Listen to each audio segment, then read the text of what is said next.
Hey guys, I'm doing another movie review. I'm joined by my friend Chris Espianl. How you guys doing? And the movie we want to review is the 1989 found footage horror film, The McPherson Tape. Now I want to point out that McPherson Tape is not the film's original title. This was originally shot under the title UFO Abduction, but later on the director of this did a remake, and in the remake the family is called the McPhersons, so in retrospect the original film ended up getting mistakenly named the McPherson Tape, and now McPherson Tape is the film's most common title, even though the family isn't even called the McPhersons in the original film. Now, this was written and directed by Dean Alioto. I say written, even though I think most of the movie was improvised. I think he just wrote a basic script, and I think he let the actors kind of do their own thing. Now, the director of this movie, Dean Alioto, basically wanted to make War of the Worlds on videotape, but he was also heavily inspired by Steven Spielberg's Close Encounters of the Third Kind, as well as the 1987 book Communion by Whitley Strieber, which is a supposedly true account of Strieber's experiences being abducted by aliens. This is a found footage film that actually predates the Blair Witch Project by 10 years, and it's considered to be the first found footage film, which is not entirely accurate because 9 years earlier you had Cannibal Holocaust. But to be fair, only parts of Cannibal Holocaust are actually found footage. In terms of what we would typically associate with found footage, I guess you could say this might be the first, but I'm sure you could probably find other examples that predate this. Now, the movie is done as if it's the actual camcorder footage of a child's birthday party that ends up getting interrupted by aliens, and in the film we eventually see this entire family get abducted by aliens. Obviously, it's not real, although interestingly, people actually thought this was real for a while, which we'll get into in a little bit, but what do you think of UFO Abduction or McPherson Tape? Alright, so let me tell you something. I'm one of those guys that my first encounter of that movie was, it used to be free on YouTube, and when I saw it, I only saw up to a point, and I thought it was a legit real movie. And when I realized that it was everything was improvised and these guys really didn't have a script or a line, and that was just amazing, because the conversation between the whole family, the actors, are all organic. It's as if they were a real family. So I legitly thought this was a recording of a dinner that went wrong. I'm very surprised. I really enjoy this movie. I really enjoy this movie a lot. I will say, it starts off where it's very authentically done, where it really does feel like this is a real family that, you know, it feels very genuine, but once the aliens get involved, I will say I think the acting is still good for the most part, but you could tell, like, you have, like, characters making certain decisions where I'm not sure if people would really make those decisions, like when the older brother shoots one of the aliens and brings it inside the house. I was like, what the fuck are you doing, man? Yeah. But then again, who knows? You know, like, who knows if you and me were in that situation? Who's to say how we would actually react, you know? Yeah. Like, maybe making stupid-ass decisions like that might be more realistic than we think, because I can tell you, if I was trapped in a cabin in the middle of the woods and fucking aliens were surrounding it, I probably wouldn't be thinking rationally. Yeah, I don't think anybody would at that point, you know. But you also have the older brother, like, for no reason whatsoever, starts yelling at his wife, like, shut up! Meanwhile, it's like, she didn't say anything, dude! Yeah. and maybe that's just, like, maybe that character is just an asshole, but it's like, that's where it felt a little unrealistic to me, and, like, you know what I'm trying to get at? I think that portion of the movie was a little blown over the top with the acting on that side, but again, I wouldn't know how another human would react, realizing that, you know, that a thing that was at one point was conspiracy. There's stories. There's no real evidence behind anything, and then once you encounter something that's real, I don't know how you would react, like you pointed out before. I will say also, like, it's funny that people thought this was real because when you see the alien spacecraft, it doesn't look bad, but again, you could tell it's like a set. You could tell it's like made up. And then when you see the aliens, for me personally, you could tell the aliens are just kids in costumes. Yeah, the aliens weren't the best, you know. But I think what really made this movie stand out, and what made people think it was real, I think it was the over-the-top acting. It was the interactions with the brothers. It was the way it was directed. That their acting was very convincing to the point where they had a story. They had, you know, busting each other's balls, talking about shit that they did, talking about like the situation with their mother. Is she still drinking? Are you fixing the roof? Come on, like things like that. How's your grades? Like these were like genuine, like, and they were goofing around, and they weren't holding their tongue. They were cursing in front of the kid. This was like, it felt like a real camaraderie. It felt like something that like a real brothers developed. So when they were going over the top and they were reacting in such a way, I kind of put it in the side of thinking like, at the time, maybe that's how people react during the 80s, the late 80s and 90s, because the way our slang, the way we speak, the way we were during those times is not the way we are now. We're kind of desensitized to a lot of things. We had the government recently. You're talking about the whistleblower thing? The whistleblower, and if this was in that time, people would be like, holy shit, aliens are real. They just said, now we just...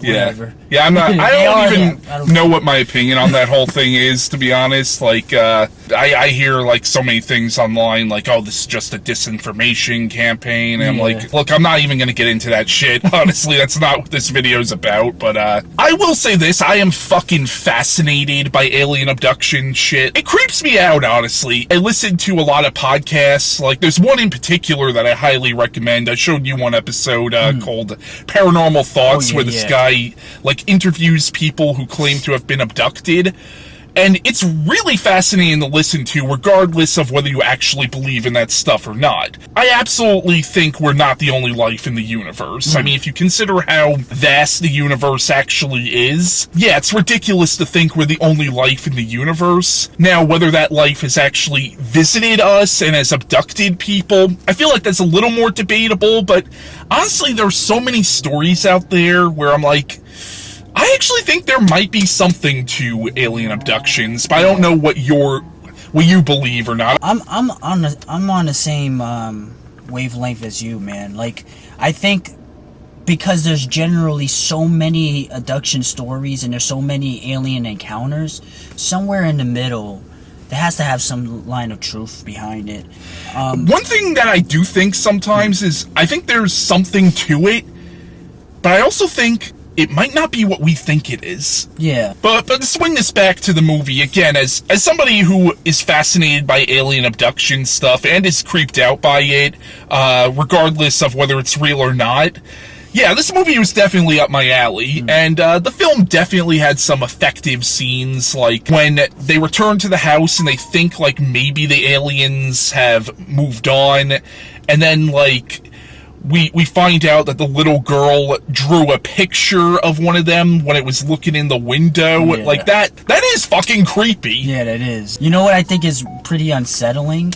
It's the capabilities of these aliens. They don't do a whole lot, but what they do is pretty creepy. Like, what they're capable of doing. Like, you don't see it, but you can hear the sounds of the alien essentially, like, just crawling on the wall and eventually ending up on the roof. So that was pretty unsettling. And there's a moment in the movie where they could have sworn they heard like the mother, the wife, they could have sworn they heard, you know, the other brothers that went out to retrieve the truck.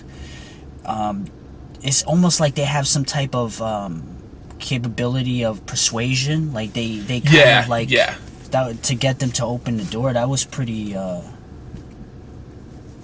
sick. It was pretty cool. Now, I mentioned before how people actually thought this was real. So, after Alioto made the film, he tried to find distribution, and I think he was about to strike a deal with Vestron Video, but according to interviews, he said that the woman basically laughed him out of her office, basically saying, "How dare you try to sell me a home movie?" And so that didn't work out, but he eventually did find somebody who said he was going to distribute the film, but then the warehouse where all the master tapes were being stored apparently burnt down, so he thought his movie was lost. But then a few years later, apparently one of the tapes must have survived, and it started making its rounds at UFO conventions, and people actually thought this was real footage of a family being abducted out of their home. And when Dean Alioto found out about this, he was surprised, to say the least. And when he came out saying, "Yeah, guys, this isn't real," people actually thought he was a government plant. Like, the government hired him to claim he directed this footage. Like, people wanted to believe so badly that this was real. Man. I don't know what you think of that. I think that's crazy. Like, something you created that you're trying to get out there, like, as an artistic form of expression, your passion behind it, you don't get it out there, it goes out to the world in some type of way, and then you're like, oh yeah, guys, you could calm down, like, the alien fever could calm down, like, that's a movie I filmed, and then somebody just comes up and says, "You're a plant for the government, you're covering this up."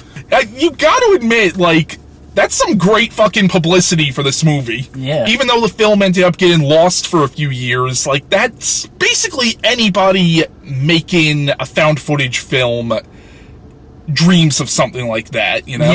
Yeah, definitely. The Blair Witch Project was trying to start a GoFundMe foundation for the three characters, right? They had this whole entire missing thing. So it's kind of cool that he essentially did that for his own movie, but it wasn't intended. It wasn't really intended. I just want to give a few words on this Blu-ray of the movie. I like how, even though this is a Blu-ray, it's still...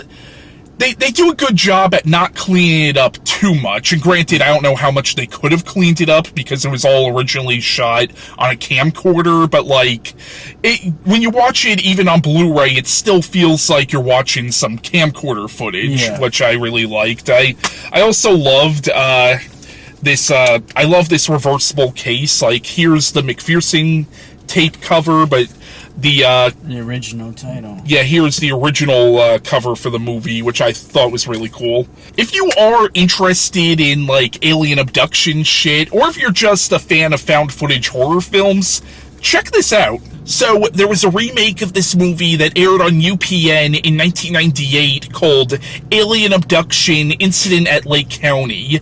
What do you think of the remake? I liked it. I did not like it as much as the first one, the 1989. Some of the things that I did like about it, you probably could touch on this a lot more, because I don't know too much about the remake, but the aliens encounters were much more unsettling because they were more realistic. Yes, that is one thing the remake definitely has over the original, is it's technically a better made movie than the original film. The aliens definitely look more realistic, which I actually think they got some of the same effects people who worked on the X-Files to work on the remake. So that's why the aliens look pretty good in the remake. But at the same time, the remake also feels a lot more scripted. Like, you could tell this is a movie. Whereas with the original, I could see how people would have been sort of duped into thinking it was real footage. Even though, ironically, again, the aliens look more realistic in the remake. Again, what sold the first one, the 1989, is the chemistry, the acting of these characters. Like you said before, the remake, you can kind of feel that it was acting, generally. Yeah. Like, the fear, everything, the aspects of it, like, it's not bad, but it wasn't like the 1989 one. The 1989 one could at moments are very convincing. Right here is kind of like you could tell this is a scripted movie. Not only that, but I think the actor playing the kid who was holding the camera, I think was on a Nickelodeon show at the time. So again, these weren't like unknown actors. So, you know, whereas with the original film, the actors were a little more unknown. I could see how people would maybe think this was real. Whereas with this one, it's like clearly fake. The remake also added a lot more characters. Like you have, in the movie, the brothers have a sister who brings home a black boyfriend, and you find out that the older brother is fucking racist in this. You know, the older brother's an asshole in this one. I mean, he was kind of an asshole in the original film, but here they up the asshole. Yeah, they definitely did. They also up the whole angle of the mother being an alcoholic, where like you have that whole scene where the son with the camera is confronting her about her alcoholism, and that felt a little forced to me. Like, I'm all for having drama in a movie, but that just felt really, I don't know if Hollywood would be the right term, but it just, again, that's where it felt like this is a movie, you know, rather than the first one when they pointed out her alcohol problems. It was just a brief conversation, and it was just one minor conversation within a grander conversation of them just goofing on each other as they were walking through. So it wasn't a big deal. It was that small segment, like, you know, have you been looking after her? Is she still drinking? Type of thing, and then they moved on from that. So it wasn't really pronounced, but in the remake, it was more, you know. So I could see it's being more forced in the remake. Another thing that they did well, for me, I don't know about how you felt. There was a scene in that movie where he gets a close-up encounter of a live alien. Yes, then it like takes the camera from him because it's like curious about the camera. Yeah, that was really interesting. I thought that part was really cool. There was also a scene like earlier on where like they're sitting at the table, and I forgot whether it was before or after the other people in the house start to believe the brothers about the aliens, but like you see one of the aliens out the window, like in the background. And I always found shots like that to be so fucking creepy, where like something just moves behind the characters in the background and they don't even see it at first. Like stuff like that I think is really effective. Like this is a completely unrelated movie, but like if you remember, there's a scene in Pumpkinhead where Pumpkinhead walks by a kitchen window and the characters don't even notice it. Like, again, stuff like that I think is very effective in a horror film. Yeah, I love those type of things, you know, and if done well, they would be the type of things that, you know, even we wouldn't notice it until like the last minute of movement to take the movie. That's really another thing I thought was very creepy about this remake was, and the original one touched on this a little bit, was this. Again, this idea that the aliens could sort of persuade you into thinking you're seeing something, and the aliens basically make the mother think she's seeing her husband who died recently. It's like, that was very creepy. The idea of that, like, you're talking to somebody you love, not even realizing that what you're talking to is just an apparition created by some kind of an alien force. Yeah, that's pretty unsettling, you know, to think about. And how would they even know that? Like, how would they gain knowledge of that? It puts so many questions there, you know. So as we said earlier, this was one of the first real found footage horror films, and I don't know if the guys who made the Blair Witch Project ever came out and said that this movie was an inspiration on that, but I think they definitely saw this movie, the guys who made Blair Witch. Yeah, they had to see this movie. Yeah, and I will say this, I think Blair Witch Project is a better film. Like, in terms of found footage films, I still think the Blair Witch Project is probably the most effective found footage horror film. Although the recent film The Outwarders did really freaking well as well. Yeah. And then No Roy the Curse, that's another very effective found footage horror film. That one generally, that's a favorite of mine. Right? Although that's my second. Yeah, although I'm not sure if No Roy or The Outwarders were inspired by this or not, but I'm pretty sure Blair Witch Project might have taken some inspiration from this. Yeah, I think so too. I mean, the dates line up really well, you know what I mean? I'm for sure they came across it.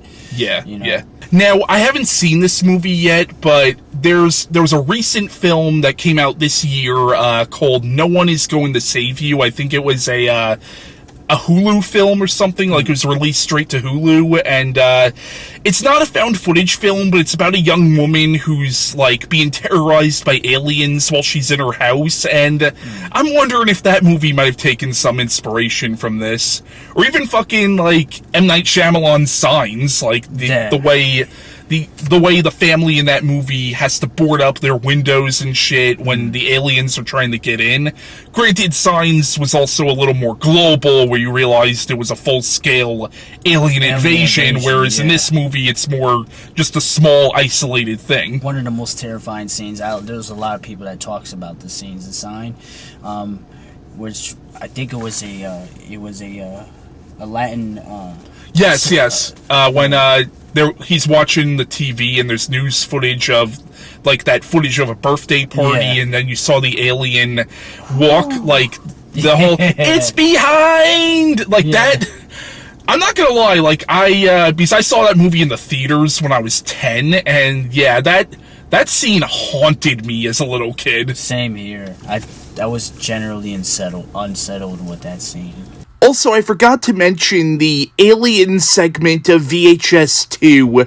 I think definitely might have taken some inspiration from McPherson Tape. You want to talk, like, really creepy alien abduction movies? Fire in the Sky. Yeah. Like, the alien abduction sequence in Fire in the Sky is one of the most terrifying things ever committed to film. Yeah. I agree. Another, Close Encounters of the Third Kind. I know that the aliens in that movie, spoilers, if anybody didn't see that movie, it's a great movie by Steven Spielberg. But there's a scene, there's a couple of scenes actually that's pretty terrifying. You know, there's the scene where the main protagonist is in his truck and it comes over. There's another scene where the mother and daughter was alone in the house. I won't get into any specifics, but that one generally terrified me when I was watching it with my grandpa when I was younger. I thought that scene was really well done. Even watching it nowadays, it looks really damn good. So yeah, that was our review of the McPherson Tape, a.k.a. UFO Abduction, and bye. To be fair, I do think The Blair Witch is a better movie, personally. Yeah. Like, just in terms of found footage films, I still think Blair Witch Project is the most... you gotta be fucking kidding me. I was recording a video, Matt. Oh, I'm sorry. You ruined everything. I'm sorry. I hope you're ashamed. I am ashamed. I'm very ashamed. I hang my head and shit. Alright. I'll call you back in a little bit, okay? Yeah, no worries. Let me know if you want to hang out. I will.